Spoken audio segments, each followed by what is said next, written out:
ਉਹ ਕੀ ਹਾਲ ਜੇ? ਚਲੋ ਵੀਡੀਓ ਬਣਾਉਣ ਵਾਲੇ ਆ ਗਏ ਨੇ ਤੁਹਾਡੀ। ਕਮਾਲ ਨਾਲ ਲੱਗੇ ਹੋ। ਵਾਹ, ਕਮਾਲ ਹੈ ਜੀ, ਕਮਾਲ। ਤੁਹਾਡੇ ਵਰਗੇ ਬੰਦੇ ਤਰੱਕੀ ਕਰ ਜਾਂਦੇ ਨੇ।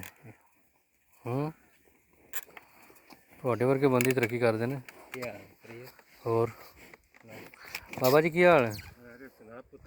ਹੋਰ ਚਾਚਾ ਜੀ ਠੀਕ ਹੈ। ਮੁੰਡੇ ਮੈਨੂੰ ਦੱਸਿਆ ਵੀ ਖਾਣਾ ਕੱਢਦੇ ਨੇ ਤੇ ਤਸਵੀਰਾਂ ਬਣਾ ਜਾ ਕੇ। ਮੈਂ ਕਿਹਾ ਬਣਾ ਲੈਨੇ, ਏਡੀ ਕਿਹੜੀ ਗੱਲ ਹੈ। ਹਾਂ ਨਹੀਂ, ਬੋਤਲ ਦੀ ਕੋਈ ਨਹੀਂ ਲੋੜ। ਨਹੀਂ ਤਲਬ ਨਹੀਂ। ਨਹੀਂ ਬਹੁਤ ਸ਼ੁਕਰੀਆ। ਨਹੀਂ ਨਹੀਂ ਬਹੁਤ ਸ਼ੁਕਰੀਆ। ਹੋਰ ਜਨਾਬ ਮੈਂ ਨਾ ਕਮਾਲ ਕਰ ਗਿਆ ਤੁਸੀਂ।